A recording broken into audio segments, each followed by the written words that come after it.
Amen. Praise the Lord. Good morning po sa bawat isa. Good afternoon, good evening. Naniniwala po ko mga kapatid na tayo po ay sinamahan ng ating Panginoon sa ating pananambahan ngayong araw na ito. At inihanda na ng Panginoon ang ating puso dahil ngayong araw na ito may pagsasalusaluhan po tayo na kung saan napaka-sustansya, napaka-makapangyarihan na salita ng Diyos nakakailanganin natin. By the way, next month po tayo po ay may panibagong series na. Tayo po ay magkakaroon ng series na pinamagatang under construction. So dito po mga kapatid, makikita natin that meron tayong proseso na pinagdadaanan ngayon at ang Diyos ay nilalagay tayo sa isang proseso na kung saan i-dinedevelop ng Panginoon ang ating character at yung process na yon na kung saan dinidevelop ng Panginoon ang ating character ay meron din naman tayong parte nang sa gayon ay patuloy na ma-develop tayo kasi may mga bagay na kung saan, may mga buildings na nakita mo na natapos. Pero may mga bagay na hindi pa tapos dahil ang tawag doon ay under construction. At mayroon din naman mga building na hindi na natapos.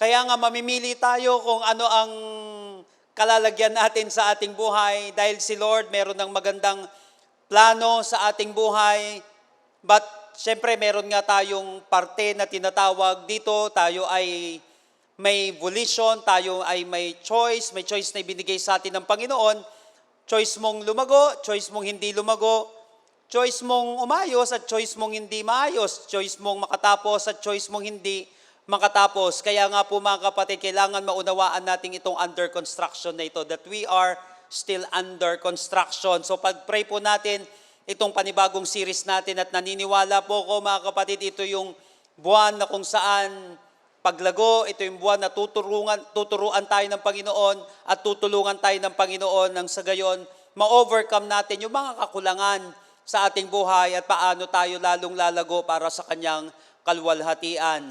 So praise the Lord, we are in the last installment dito po sa ating series na relationship status.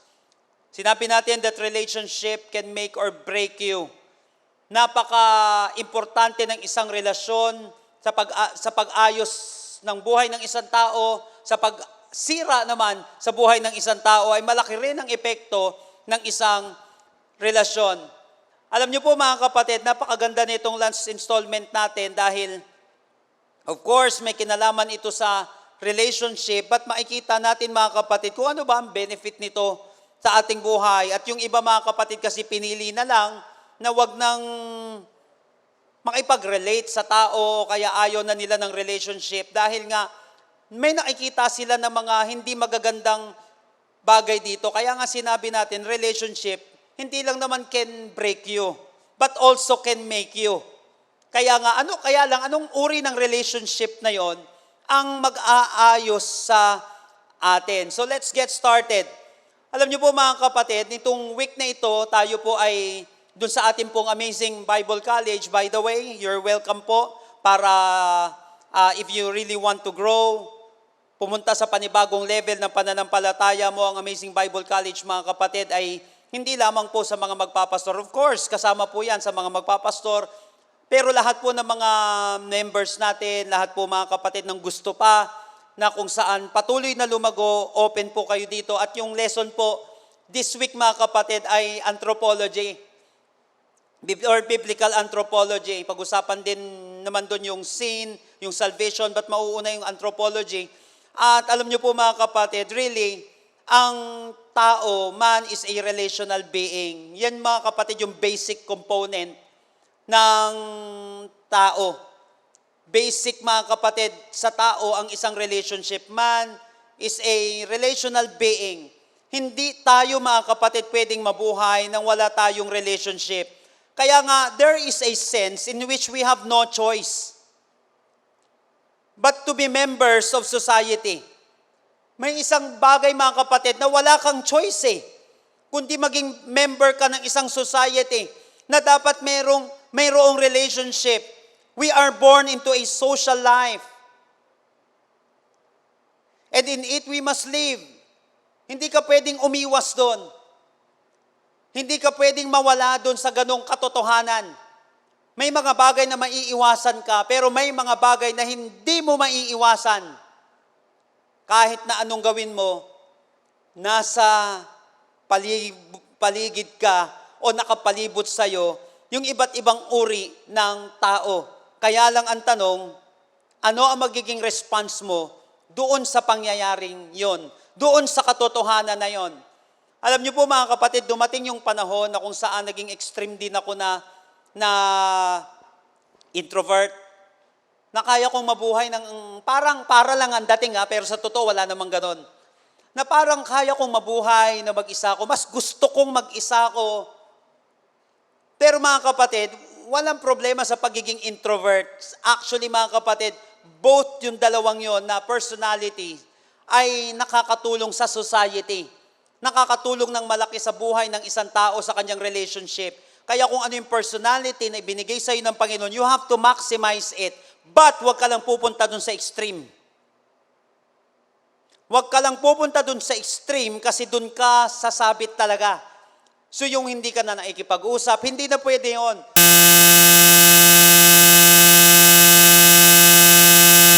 Yes, kaya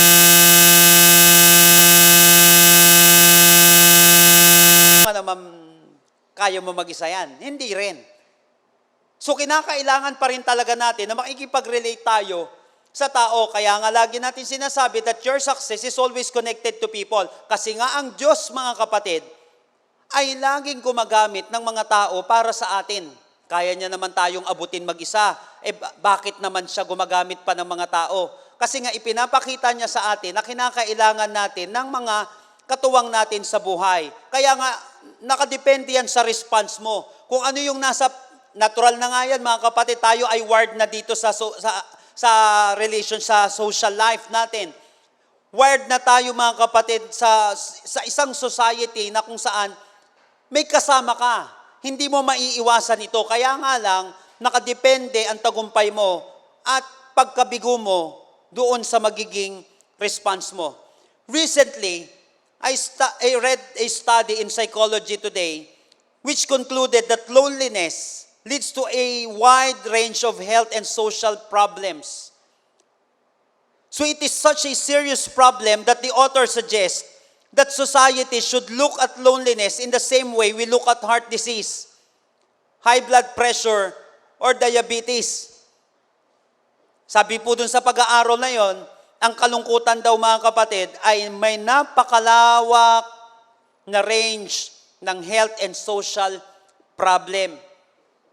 At kapag nagkaroon ng isang tao, mga kapatid, ng social na problem ng kalungkutan, ihilera mo na daw ito, isabay mo na daw dito mga kapatid, automatic yun. Ito sinabi dun sa pag-aaral. Automatic yun, isama mo na yung heart disease, high blood pressure, and even diabetes. So once na naging lonely ng isang tao, kasabay na nun mga kapatid ang pagbagsak ng kanyang kalusugan. Once na makaramdam siya ng kalungkutan. Hindi mo na maiiwas yun. Package na siya. Once ikaw yung malungkot, package na ang matinding epekto nito sa iyong kalusugan. Alam niyo po mga kapatid, may kinalaman ito sa pag-uusapan natin ngayon. Kasi nga po mga kapatid, mapapansin natin, pag-uusapan po natin ngayon ay makikita natin sa Book of Ecclesiastes. Alam niyo po mga kapatid, ang author po ng Book of Ecclesiastes, tinatawag yan Kohelet sa Hebrew, na ang ibig sabihin mga kapatid ay teacher, preacher. Ito po mga kapatid ay wise na teacher, sage siya. Kaya nga mga kapatid dito, sinasabi sa atin dito sa pag-aaral na ito mga kapatid, actually nag-aral yung teacher na ito, nag-aral ang philosopher na ito, yung iba ay tinatawag na si Solomon mga kapatid. He did a study about loneliness, katulad ng pag-aaral na binanggit natin ngayon. He did a study of loneliness and he came to some of the same conclusion.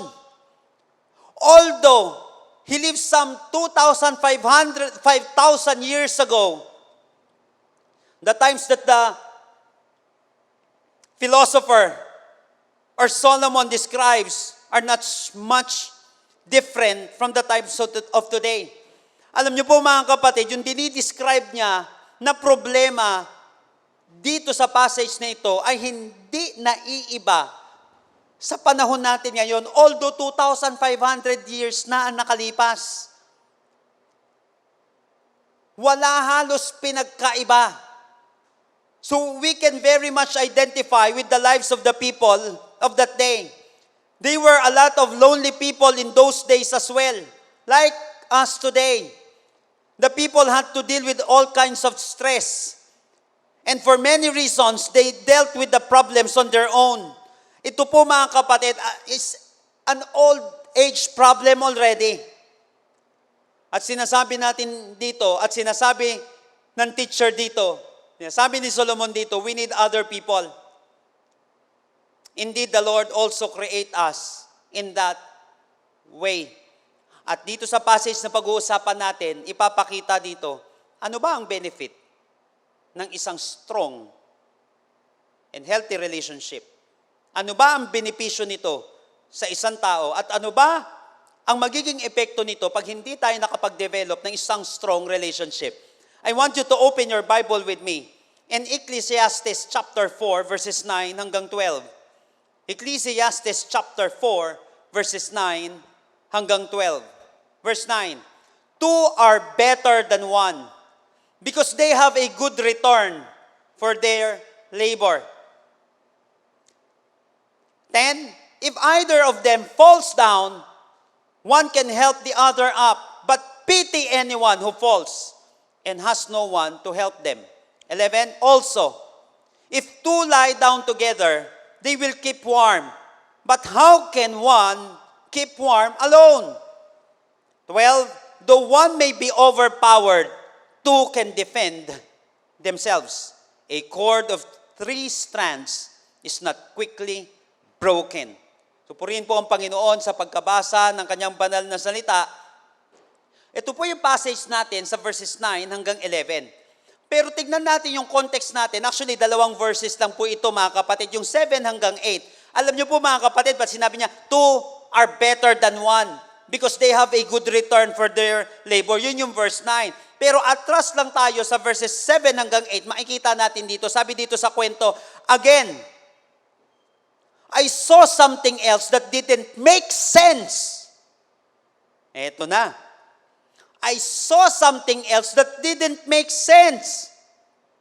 Sinabi niya rito, 8, I saw a man who had no family, not a son, or even a brother. But he continues to work very hard.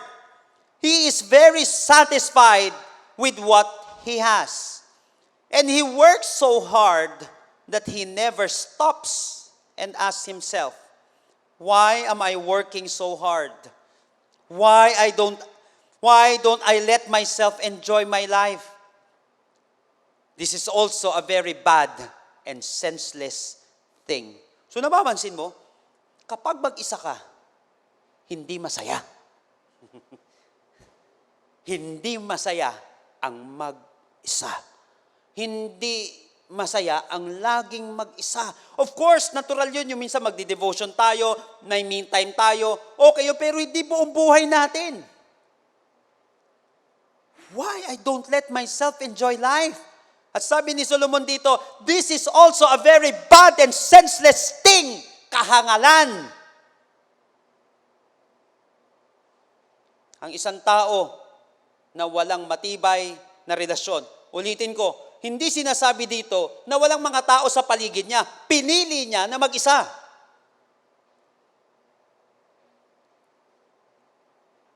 Na-design niya ang kanyang buhay na kung saan wala halos kasama.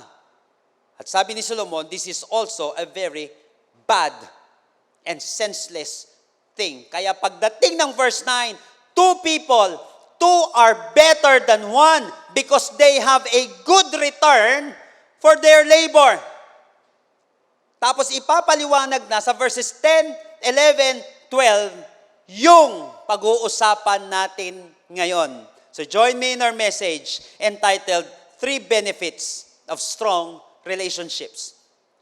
3 benefits of strong relationships. What are the benefits of strong relationships? Ano ba ang benepisyo kapag meron kang strong na relationship? Yung sinasabi dito, mga kapatid, ng teacher, ng wise philosopher, yung sinasabi, wala siyang sinasabi dito na wala siyang kasama. Kundi, nakadesign na nga tayo sa ganito eh. Hindi mo na maiiwasang may mga kasama ka, pero pinili niya na tila baga walang kasama. At sinasabi dito that he doesn't have a strong relationship with other people. Imposibleng wala siyang magulang. Imposibleng walang mga tao sa paligid niya. Imposibleng walang gusto maipagkaibigan sa kanya. Imposible, kaya lang pinili niya maging ganito siya. At dito makikita natin ano ba yung benepisyo ng meron kang strong na relationship. Bakit kinakailangan makapag-develop tayo ng isang strong relationship? What are the benefits of strong relationships? Number 1 in verse 10. Diba sinabi sa verse 9? There, 2 are better than 1 because they have a good return for their labor. Ano yung good return doon? Pambihira. Hindi maigi dito, kapag nag-invest ka sa pagpapatatag ng isang relasyon, mataas ang ROI niyan, maniwala ka. Alam yan ng mga negosyante. Alam yan ng mga professional people. At alam yan ng lahat ng matagumpay na tao. Na kapag nag-invest ka sa pagpapatatag ng isang relasyon, napakataas ng ROI nito. Napakataas ng return in investment nito, mga kapatid. Return on investment nito, napakataas.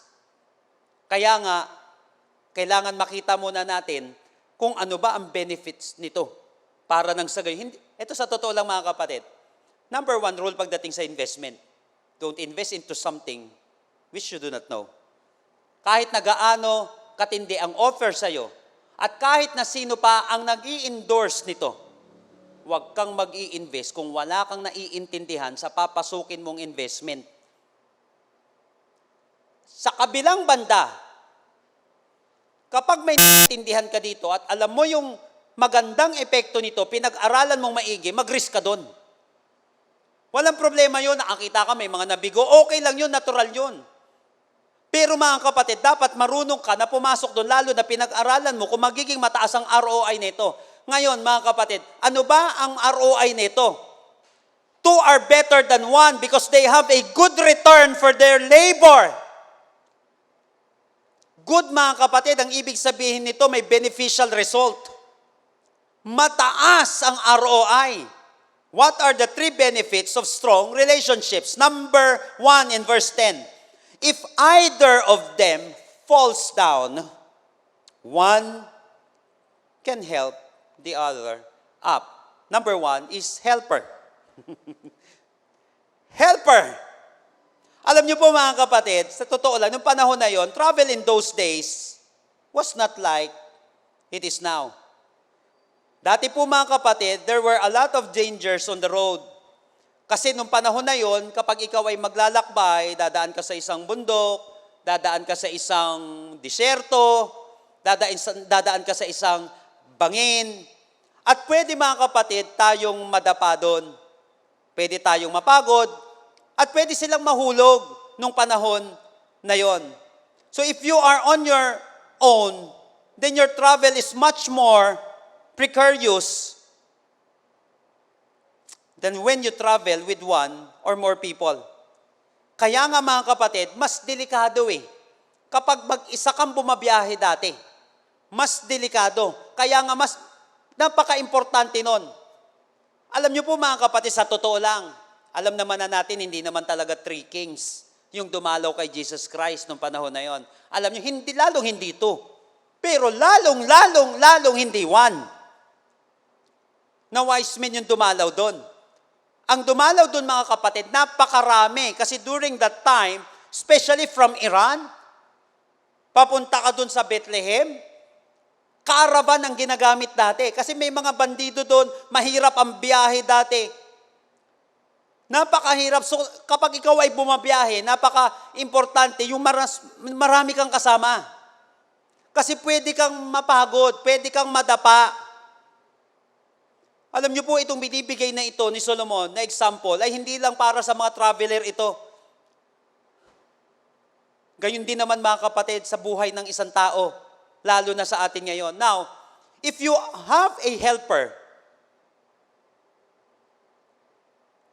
it means that you have a strong relationship. And you have a helper if you have a strong relationship. Kapag wala kang strong na relationship, sino ang makakatulong mo? Sino ang makakatuwang mo? Na kung minsan, kahit nakailanganin mo ng tulong, wala ngang makakatulong sa'yo. Now, mga kapatid, dalawang importanteng bagay. Bakit ba kinakailangan natin ng helper? Number one, dalawang katotohanan dito sa passage na ito. Number one, you have a weakness. Verse 10, if either of them falls down. So dito, ini-expect na meron at meron manghihina, na meron at merong babagsak. Alam nyo mga kapatid, ganito tayo dinil ng Panginoon, yung una pa lang, sa kanyang pagkalikha. Hindi pinili ng Panginoon na mag-isa lang ang tao. At yung nilikha niyang unang tao na si Adan, binigyan niya ng asawa. And you know what he called her? Doon sa asawa niyang yon, helper. Helper. Genesis chapter 2 verse 18. The Lord God said, it is not good for the man to be alone. I will make a helper suitable for him. Now, mapapansin niyo po mga kapatid, nung sinabi ito ng Panginoon, tingnan niyo po maigi I will make a helper suitable for him.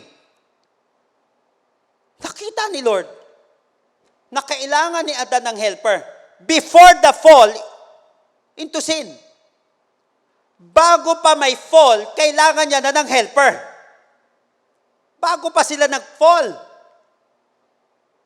Ano ibig sabihin nito? How much truer that is after the fall into sin. Kung yung bago nagkaroon ng fall, kailangan na ng helper, di lalo na nung nagkaroon na ng fall, nagkaroon na ng paghihirap nung panahon na yon. Ang dami ng battle nung panahon na yon. Kung nung panahon na hindi pa sila bumabagsak, kailangan na nila ng tulong, paano pa kaya sa panahon na bumagsak na sila? Mas kailangan na, because now we are prone to stumble and to fall all the time. Kaya nga mga kapatid, hindi mo pwedeng sabihin na hindi mo kailangan ng kasama. Marami po ako napapakinggan na ganyan. Batid, pag-isipan mo muna kung tama sinasabi mo, hindi mo kailangan ng kasama. Totoo? Totoo ba? Hindi mo kailangan ng ibang tao sa buhay mo, ha? Magninegosyo ka, kanino ka magbibenta?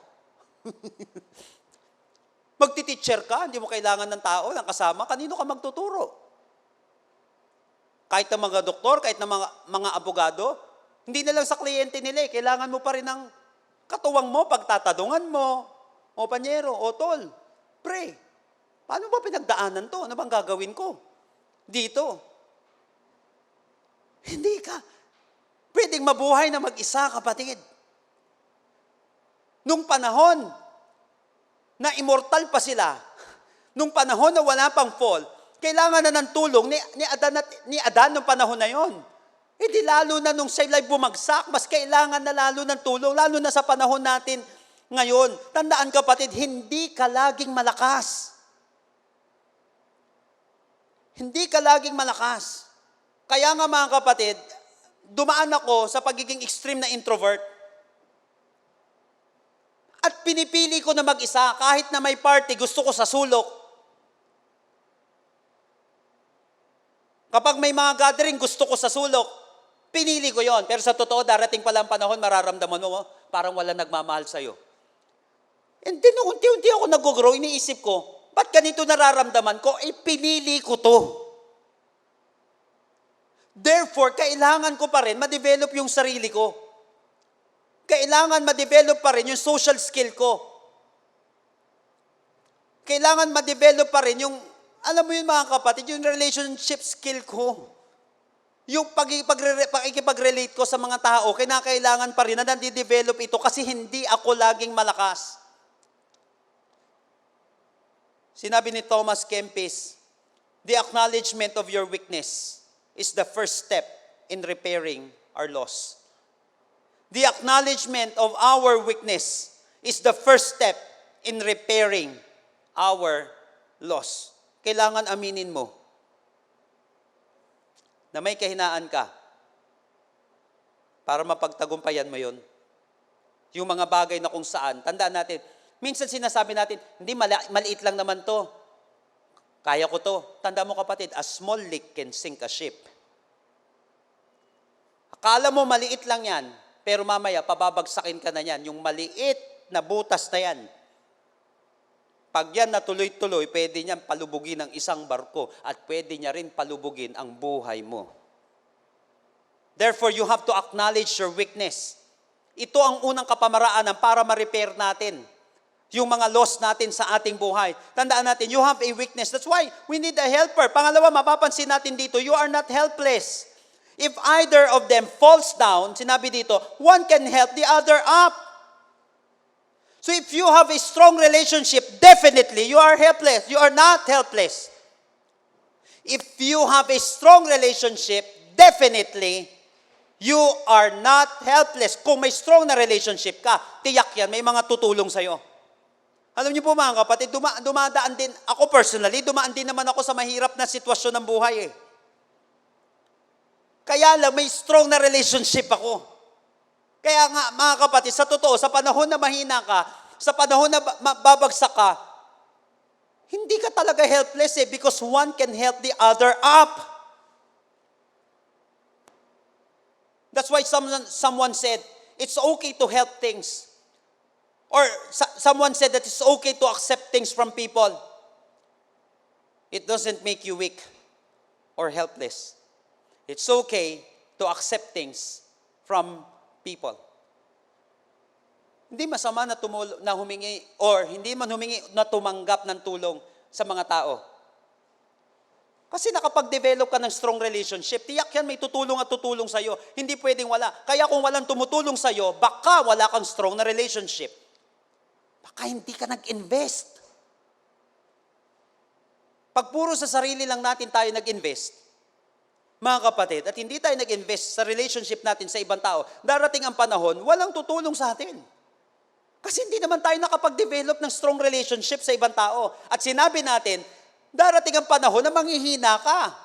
Natural yan sa tao. Whether you like it or not, darating ang panahon ng kahinaan if either of them falls down. May panahon ng panghihina. Kaya nga mga kapatid, alam nyo, bilang ma-pride na tao, dati, parang sa ayaw kong humingi ng tulong sa mga tao. Kasi nga, pag tinutulungan ka, baka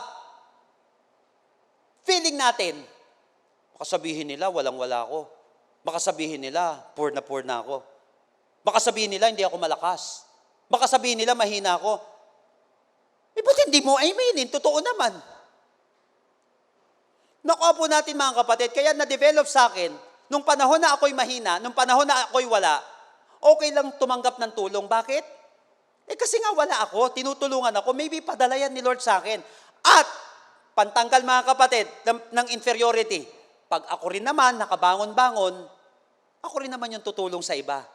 Gagawin ko rin yun sa iba, kasi ginawa sa akin yun. Napansin natin mga kapatid, remember that you are not helpless.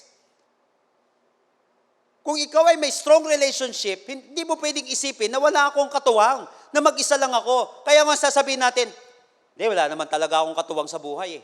Wala naman talaga nagmamahal sa akin. Dalawang bagay yan. It's either nagsisinungaling ka or hindi ka nakapag-develop ng strong relationship. It's either tinatamaan yung emosyon mo o hindi ka nakapag-invest sa relationship mo. Nakuha po natin mga kapatid. Ngayon, nakapag-invest ka naman ng relationship sa mga tao, kapatid, hindi totoong helpless ka. Dahil mayroon mga tao na tutulong sa atin kung tayo ay nakapag-develop ng isang strong na relationship. Kaya lang mga kapatid, sa totoo lang, may mga tao na napakahirap gumawa ng kaibigan. Kaya nga kapag wala kang kapatid na masasabing tunay na mga kaibigan, kapag hindi ka man nakapag-develop ng isang strong na relationship, then you had better to look at yourself in the first place. Baka kapatid, may problema ka. Baka hindi ka nag-i-invest sa relationship. By the way, mga kapatid, isama mo sa budget mo ang pagbibuild ng isang strong na relationship. Alam yan ng isang matagumpay na negosyante. Alam yan ng isang matagumpay na tao. Kaya nga yung iba, sa mga kumpanya, yung kanilang mga CEO ay may budget. Pagdating sa pagbibuild ng relationship, binibigyan sila ng company ng budget, panlibre. Binibigyan ng budget, mga kapatid, na kung saan makakapag-invest siya doon sa mga tao kasi kailangan ng kumpanya yun. Hindi lang company, kapatid. Hindi lang organization, kailangan din natin ito. You need your group of support. You need close friends to help you during difficult times. There are times when you fall down, tandaan natin mga kapatid, and then you need a good friend to lift you up again. Paano kung hindi ka nakapag-invest? Paano kung ikaw yung tao na may nanghihina, hindi mo rin siya tinutulungan? May pangangailangan, wala kang ginagawa sa kanya, aanihin natin ang lahat ng yun balang araw. At kaya nga sinabi dito sa passage na ito, two are better than one. Kaya sa pagdating ng verse 10, if either of them falls down, one can help the other up. So you have a weakness. Tandaan natin mga kapatid. Pangalawa, you are not helpless. Remember mga kapatid that there are lots of enemies na kung saan gusto tayong pabagsakin. And the devil sets many traps for you and for me. That's why if you have a strong relationship, you have a helper. Natural mga kapatid, meron na nakalaan sa iyo ang demonyo para wasakin ang buhay mo. I-discern mong maigi. Huwag kang lakad ng lakad. Huwag kang takbo ng takbo. Huwag kung ano-ano, i-discern mo. Pain ba ito ng demonyo sa akin? Because relationship can break you or make you. Di-discern mo siyang maigi. Kaya nga kinakailangan, makapag-develop naman tayo ng strong relationship kasi nga may katuwang tayo eh. Sabi sa Tagalog mga kapatid, sa verse 10, kapag nadapa ang isa sa kanila, may itatayo siya ng kanyang kasama. Kapag nadapa, so darating ang panahon kapatid, madadapa tayo. Pero kapag may kasama ka, may magtatayo sa'yo. Kaya nakakaawa ang taong nag-iisa at nadapa dahil walang tutulong sa kanya. Kaya pinagpala ka kapatid kapag meron kang strong relationship dahil may unang benefit ito, ano yon? Helper.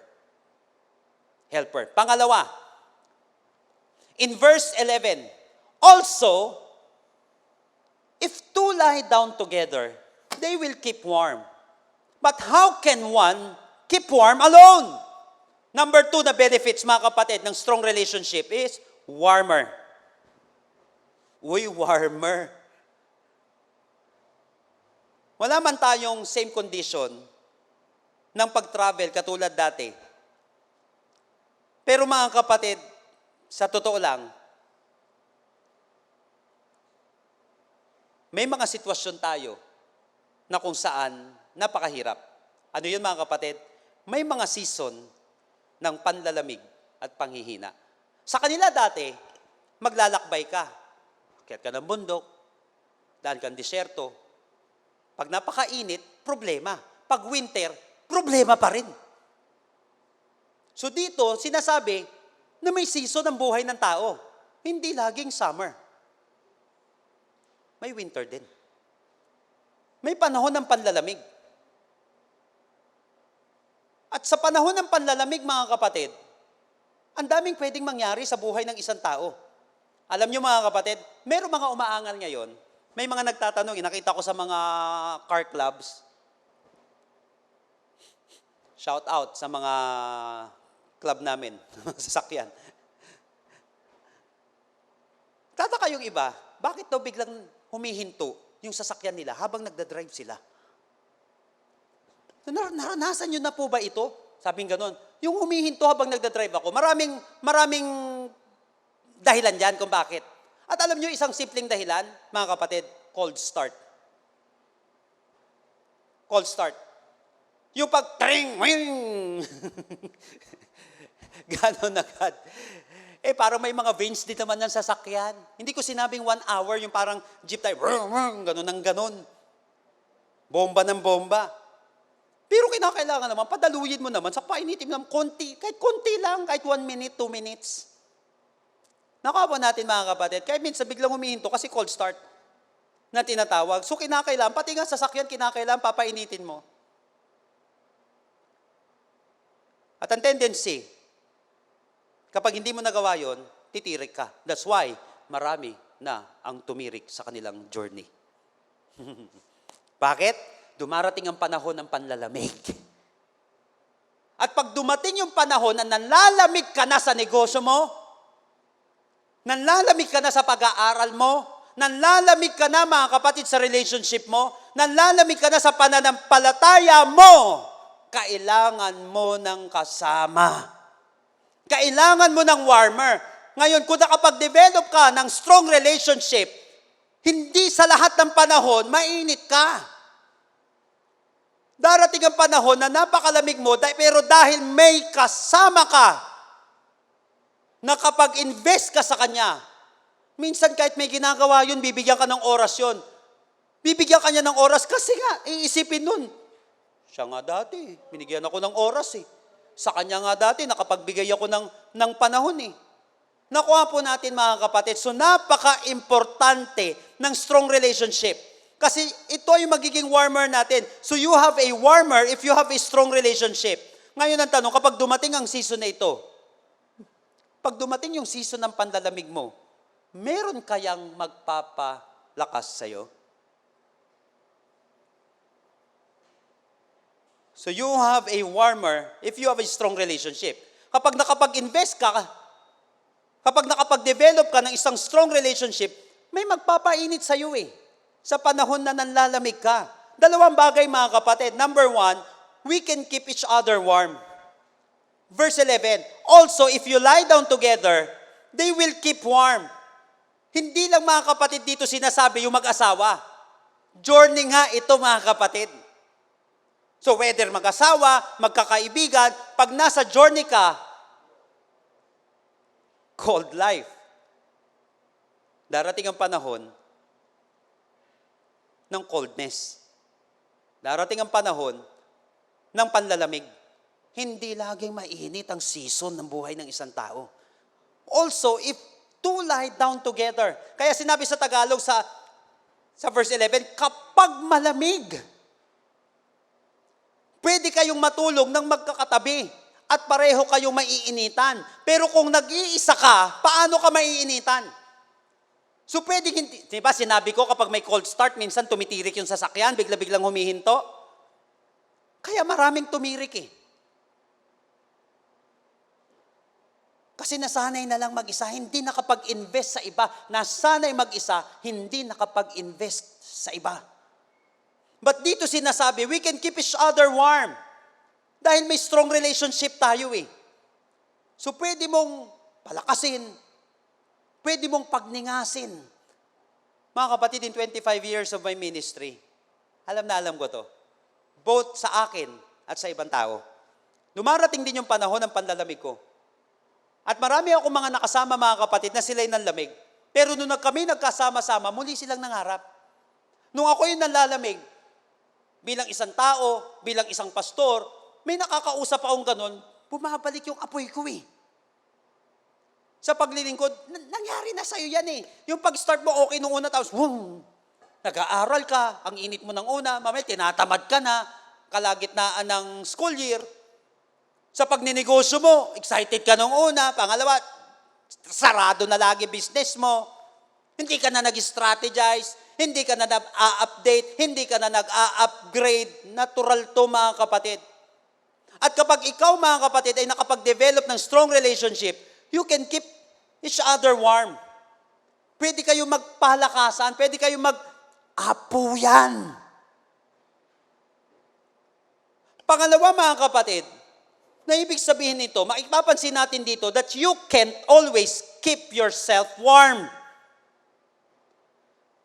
You can't always keep yourself warm. Nakalagay dito, but how can one keep warm alone?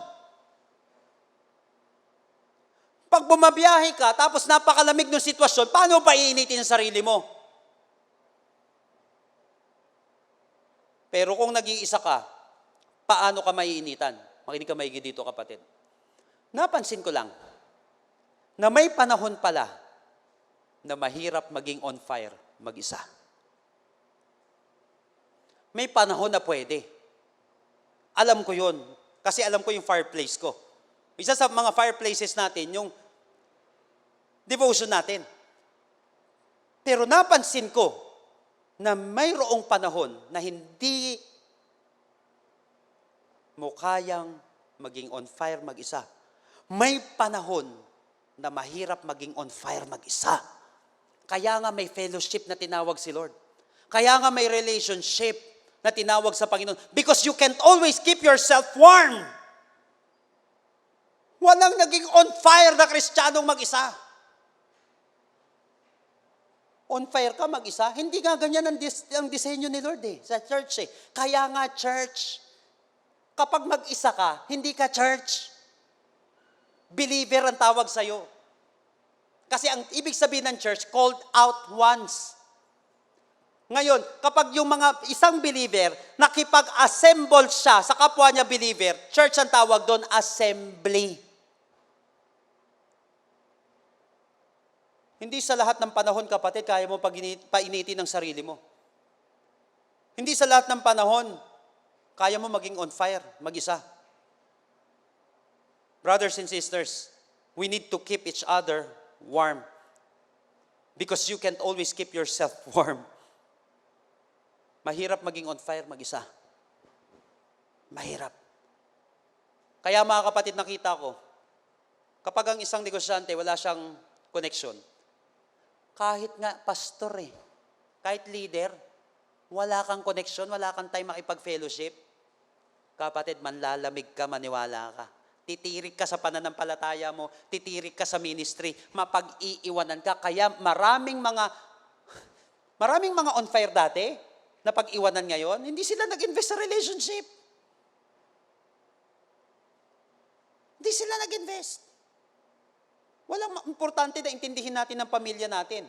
Kaya nga lang mga kapatid, ang point natin dito, darating ang panahon, pwedeng sumemplang ang pamilya mo. Paano kung hindi ka nakapag-invest sa relationship? Hindi walang tutulong sa'yo. Darating ang panahon na manghihina ka bilang isang tatay, bilang isang nanay, bilang isang pastol, bilang isang manggagawa, bilang isang negosyante. Kaya nga kailangan mo, kapatid, ng bawat isa. But how can one keep warm alone? Pero kung nag-iisa ka, paano ka maiinitan? Pag hindi ka nainitan, ano mangyayari? Titiri ka. Kaya nga, listen to this. Comfort ang may kasama.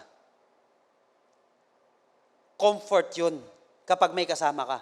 Kaya maraming mga tao, kahit na punong-puno ng stress sa buhay, pero dahil may strong relationship siya, nakakakuha siya ng comfort doon. Nakakakuha siya ng comfort.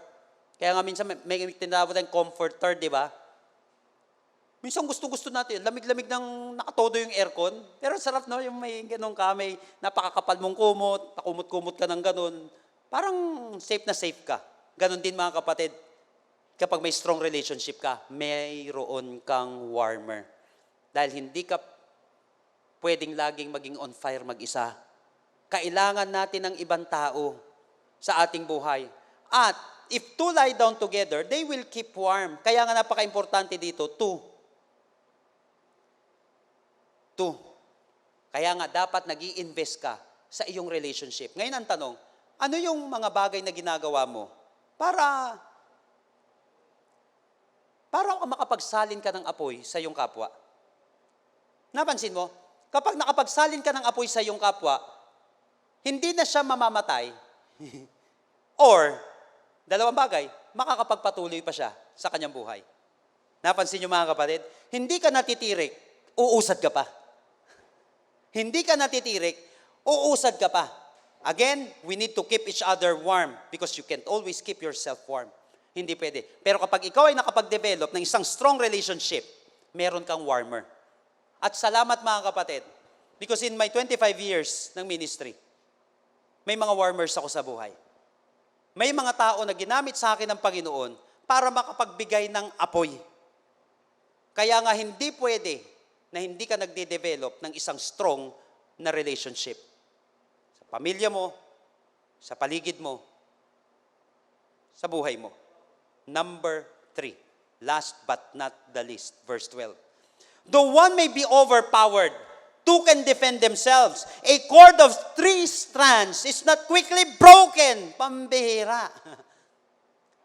What are the benefits of a strong relationship? Number 3 is defender.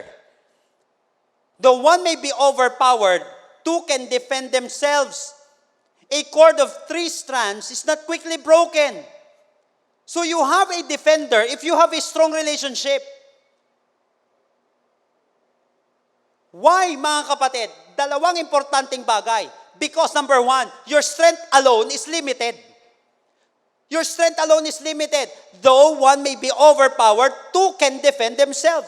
Kapag isa ka lang, pwede ka ma-overpower. Kapatid, yung strength natin alone, limited to.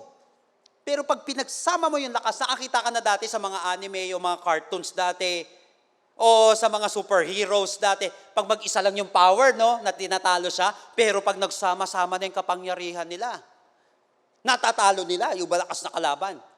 Kahit may kapangyarihan ka pa, kaya kang i-overpower ng mas makapangyarihan sa'yo. Maniwala ka, kapatid. Kaya nga kinakailangan mo ng kasama because your strength alone is limited. So kapag meron kang kasama at meron kang strong relationship, may magdedepensa sa'yo.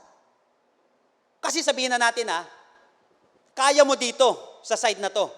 May umatake sa'yo sa likod.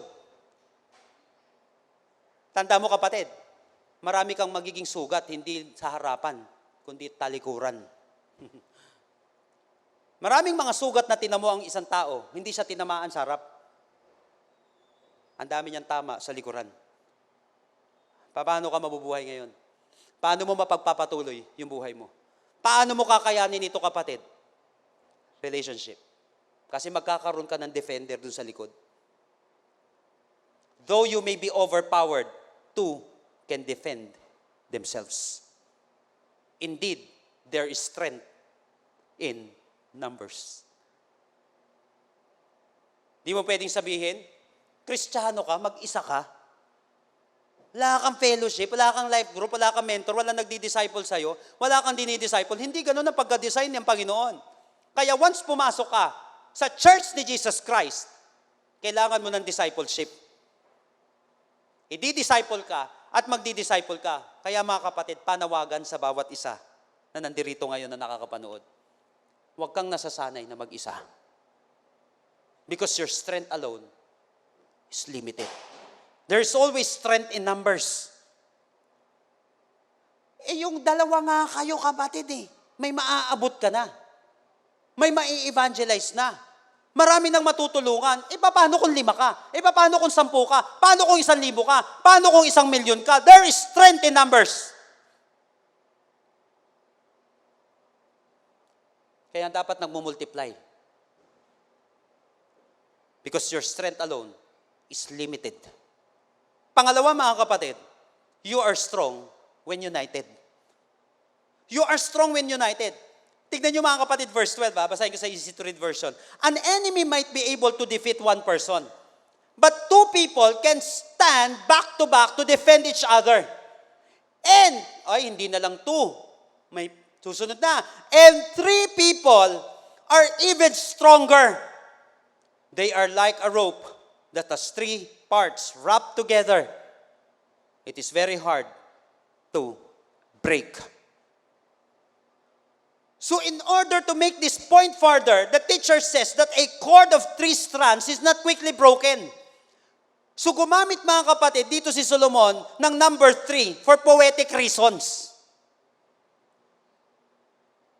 For poetic reasons, at madalas mga kapatid, gumagamit dito sa Book of Proverbs, lalo sa wisdom literature, he does not just refer here to 3 persons. But what we has in mind here is your entire support system. He said that you will find strength with 2 persons, but even greater strength with 3 or more. Kaya nga kapag may kinakasal ako mga kapatid, di ba, kakausapin ko yung magulang, pagpipray, o pagtatagpuin yung dalawang pamilya, sinasabi ko na ito pong anak ninyo na ikakasal ay hindi po mawawala sa inyo. Bagkus madadagdagan pa po kayo na magiging anak. Tapos may mga ninong at ninong pa. Sinabi ko nga doon mga kapatid, yung may dalawang magulang nga lang, naging matagumpay sila eh. Paano pa nga kaya ngayon may mga pangalawa, pangatlo, pang-apat na silang magulang, di lalo silang magtatagumpay. Ito yung point ni Solomon dito. Kapag malakas yung support system mo, at mas matindi yung support system mo, kaya napansin mo, may strength talaga sa numbers. Kaya pag wala ka nito, mahina negosyo mo. Mahina buhay mo, mahina ministry mo. Kapag ganon. At maliwanag ito sa isang matalinong tao. There is even greater strength with 3 or more. Because you are strong when united. Biruin mo, hindi pwedeng, nakakita ka na ng tali, mga kapatid, na kung 3 lang na magkakahiwalay, mapuputol pakaputol yung 3. Pero pag sila'y nagkasama-sama, cord of 3 strands, mas matibay siya. Kayang bumuhat ng mas mabigat na bagay. Kaya nga mga kapatid, you are strong when united. Kaya nga dapat marunong kang makisama at hindi makisama. Makisama. You are strong when you're united. Sa totoo lang, mahirap lumaban mag-isa. Mahirap. Kaya nga kinakailangan marunong tayong makisama sa mga tao. Kaya nga ang church mga kapatid is assembly of believers. Kahit na gaano kaganda kang pyesa, kahit napakaganda mong gulong, kahit na 100,000 kang gulong, meron sa amin mga kapatid, kalahating milyon yung gulong. Meron nga doon, 2 million na gulong Nagpakabit ng tagto 2 million na gulong. Biruin mo yun. Subukan mo kapatid. Bumili ka ng mamahalin na gulong, tapos hindi mo naman ilalagay dun sa sasakyan mo. Mapapakinabangan ba siya? Hindi. Kaya nga, importante yung assembly. Kinakailangan makipag-unite ka. Hindi pwedeng mag-isa kang lumalaban sa buhay. Hindi pwede. Sinabi po ni J.K. Rowling, we are only as strong when we are united, but as weak when we are divided. We are only as strong when we are united, as weak when we are divided. Sa pamilya pa lang mga kapatid kahit na may pinagdadaanan kayong pagsubok, kapag united kayo, malakas kayo, kakayanin niyo yung pagsubok Kapag may katuwang ka. Remember, even the weak become strong when they are united.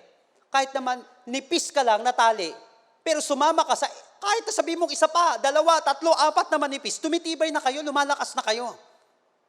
Even a very good general knows that you are strong when united and weak when divided. Kahit na napakarami ng tropa, but divided yan, walang single purpose, walang single mission. Kaya nga napaka-importante yung mission At isa yan sa madalas na hinahanap sa isang organization. At isa yan sa madalas na hinahanap sa buhay ng isang tao. Bakit ka ligaw? Because you don't have a sense of mission.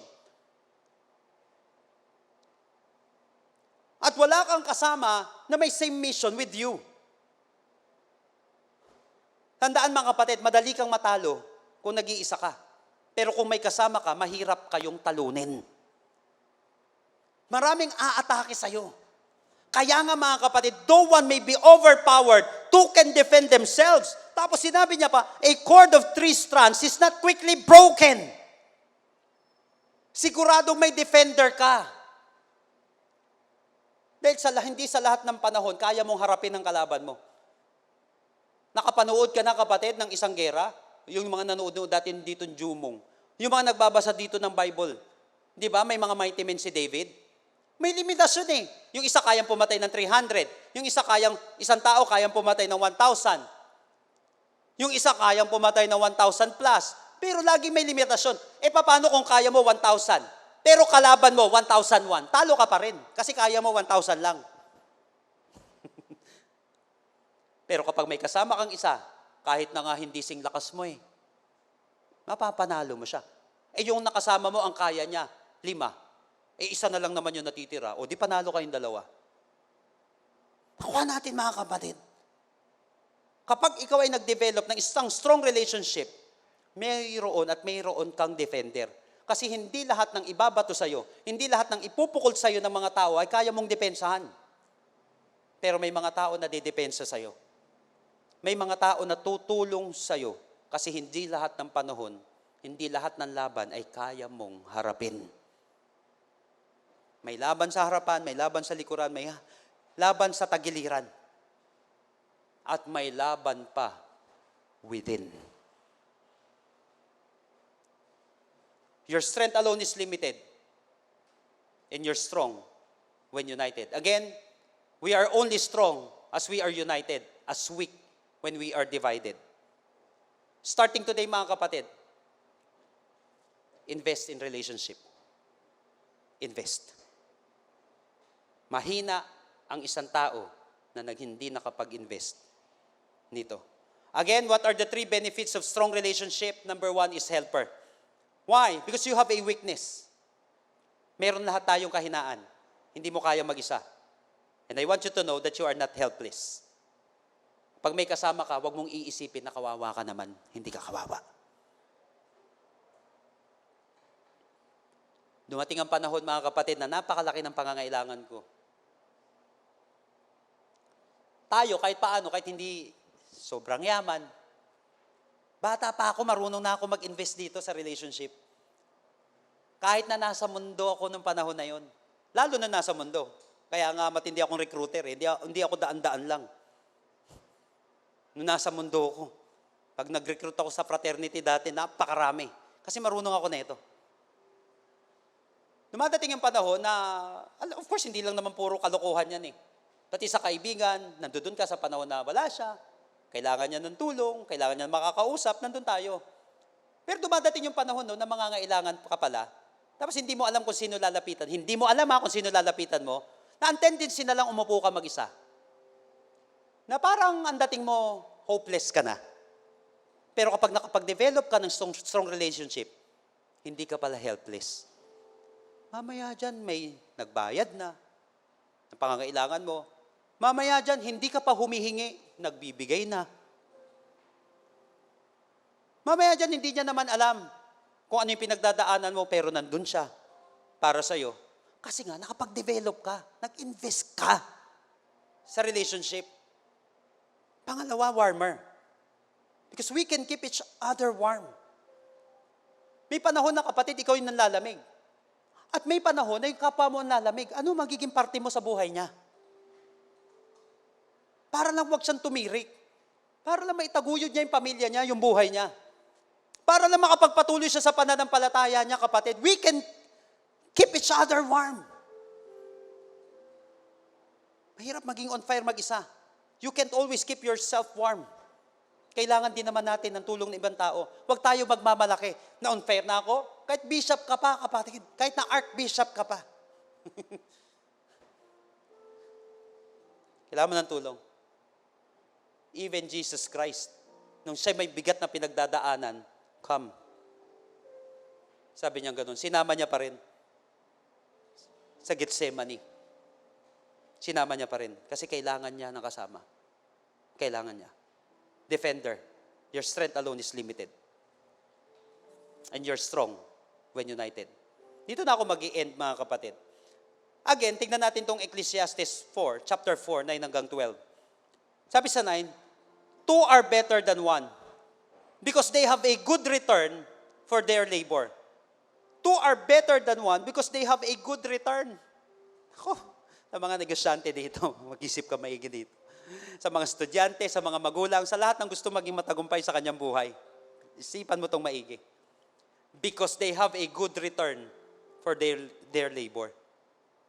Kaya lang ang tanong, nag-i-invest ka ba para mapatatag yung relasyon mo sa kapwa mo, yung relasyon mo sa leader mo, yung relasyon mo sa disciple mo, yung relasyon mo sa asawa mo, sa mga anak mo?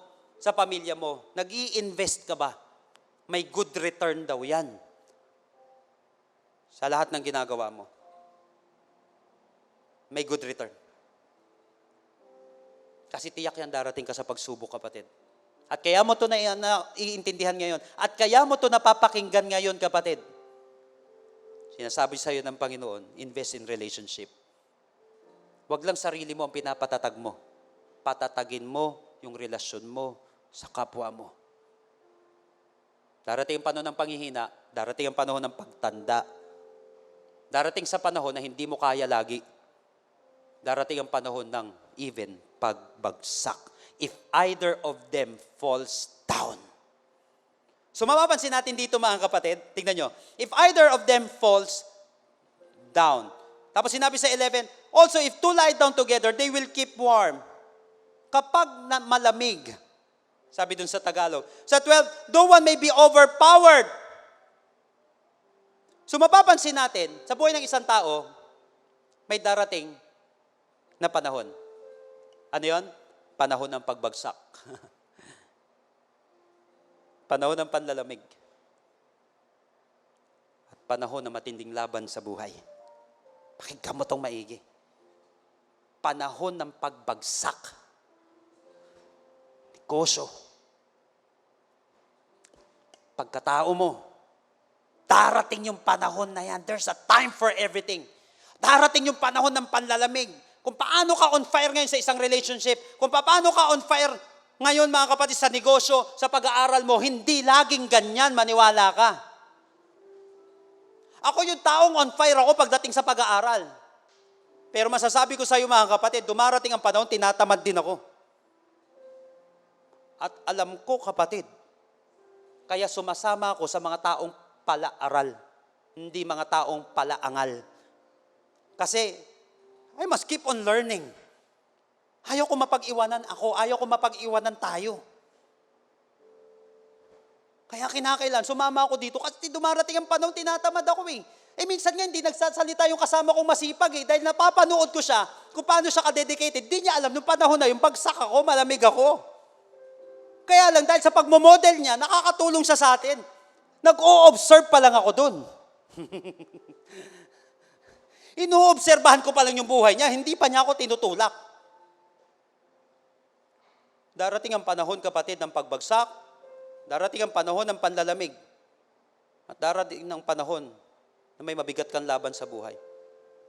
Hindi ka pwede mag-isa. Pag matagal ka ng Christian, kapatid, wala nagdi-disciple sa'yo. It's high time para sumunod ka na kay Kristo. Bakit? Utos ni Lord. Go and make disciples of all nations. Huwag niyong kaliligtaan ang pagtitipon na katulad nito, Hebrews 10:25. At kinakailangan mag-disciple ka rin para maging pagpapala ka sa iba. Naalala ko, mga kapatid, yung parable of the lost sheep. Luke chapter 15.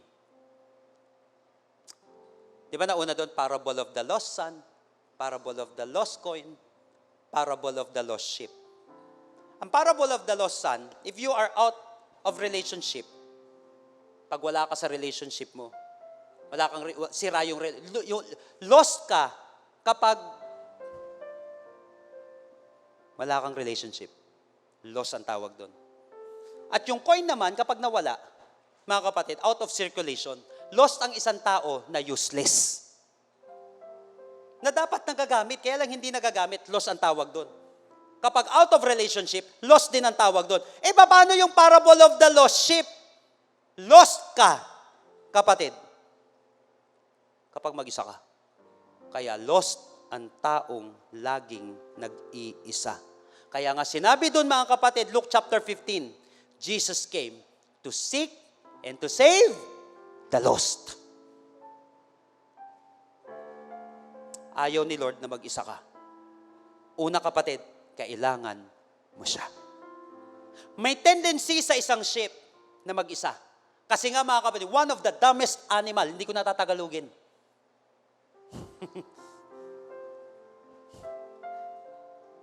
One of the dumbest animals are sheep. Bakit, mga kapatid? Lakad siya ng lakad, hindi niya tinitingnan na nilalakaran niya. Butas na pala yun. Malayo na pala siya. At madalas kapag mag-isa, doon siya kinakain, doon siya pinapatay ng mga wild animals. Kaya nga kapag mag-isa ka, patay ka. That's why Jesus came to save and to seek and to save the lost. May tendency nga lang sa isang tao, mga kapatid, sa sobrang pagkadam, akala niya kaya niya mag-isa at hindi niya kailangan si Lord. Pwede ka magpumiglas.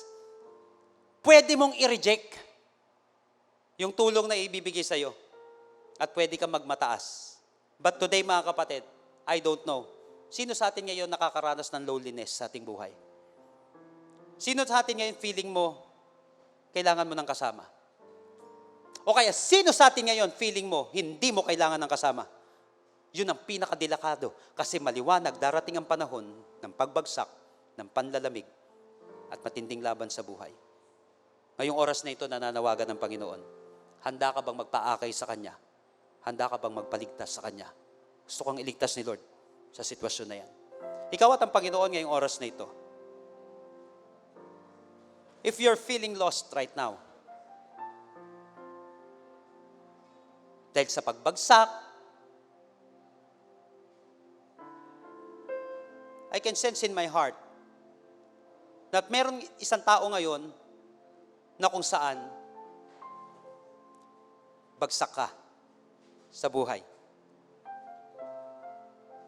Meron dito ngayon, mga kapatid, habang napapanood mo to, ikaw yung tao, kapatid, na kinakausap kanina dito, nanlalamig. At ang kaakibat niyan, mga kapatid, ay pagtirik na. At meron dito, kapatid, may napakabigat na laban na pinagdadaanan sa buhay. Halos mag-isa kang lumalaban. Diyan sa unseen battle na yan na meron ka. Bible said, Jesus came to seek and to save the lost. Are you willing to give your life to Jesus? Kapatid, handa kang bitbitin ni Lord, pabalik sa Kanya. Handang paghilumi ng Panginoon yung mga sugat na yan. Hindi naman talaga naging madali ang pinagdaanan mo eh. Nasaktan ka eh. Nasaktan ka sa isang past relationship. Naranasan mong maloko. Kaya ngayon yung tiwala mo wala na. Pero lalo, nadadamage yung sarili mo. Kaya gustong gamutin ng Panginoon yung mga sugat ng kahapon. Mga sugat na dulot ng iba. Gusto kanyang kalingain ngayong oras na ito. Willing ka ba, kapatid, na magpaakay sa Kanya? If you are this person right now, na gusto mo magkaroon ng sense of direction ng buhay mo, gusto mo magkaroon ng healing ang buhay mo, kapatid, as gusto mo ulit makapagsimula at maging matibay, magkaroon ng matatag na pagsisimula, kailangan mo si Jesus. Kailangan mo ng pamilya, kapatid. John 1:12, yet to those who received Him, to those who believe in His name, He gave them the right to become children of God. Nais Kanyang dalihin sa Kanyang pamilya. Nais Kanyang kailingain. Nais Kanyang patatagin, palakasin, at paghilumin ng mga sugat na yan. Nais mo ba siyang tanggapin? At paniwalaan na kaya niyang gawin ito sa iyo. If you believe right now, mananalangin tayo, but make it your personal prayer. But I believe that after this, your life will never be the same again. Tell it to Jesus right now, Lord Jesus, come into my life. I surrender my heart to you. I admit that I'm a sinner. But I believe that you are my Savior. Starting today, be the Lord of my life. Be my King. Save me. In Jesus' name. Amen. Kapatid, kung ikaw itong feeling lost ngayong araw na ito, ikaw itong sugatan ngayong araw na ito, ikaw itong napakalungkot na yung nararamdaman, you have an unseen battle. Ngayong oras na ito, kapatid, tanggapin mo ang yakap ng ating Panginoon.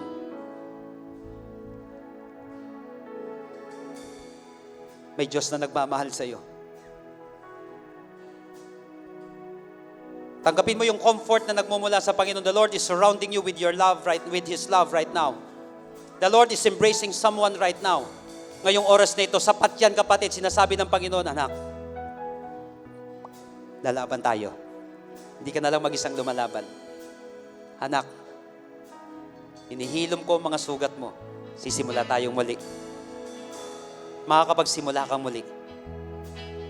Mababago buhay mo. Mahal ka ni Jesus, kapatid. Lord, I pray that you heal this person. Touch every wound, Panginoon. Sugat ng kahapon. Sugat na nakalipas. Sugat na galing sa iba. Sugat na dulot, Panginoon, ng pangungulila. Itong mga sugat na ito ay paghilumin mo, Panginoon, lahat ng naliligaw ngayong oras na ito, Panginoon. Salamat po. Dahil muli mo silang ibinabalik. Muli mo silang inaakay at niyayakap ng iyong bisig, sa iyong bisig, Panginoon. Lord, I pray for your warm embrace right now for my brothers and sisters. Sa kanya, Panginoon, na tumirik na wala. Lord, kailangan niya yakap mo sa pangalan ng Panginoong Hesus. Salamat po, Panginoon. Dahil ibinabalik mo ang aking kapatid sa pangalan ng Panginoong Hesus. Kapatid, receive the sweet embrace of the Lord Jesus Christ right now. He came to seek you. He came to save you. In the name of Jesus. Ngayong oras na ito, kapatid, tanggapin mo ang yakap na yan. Hindi ka na mag-iisa. Dahil may katulong ka.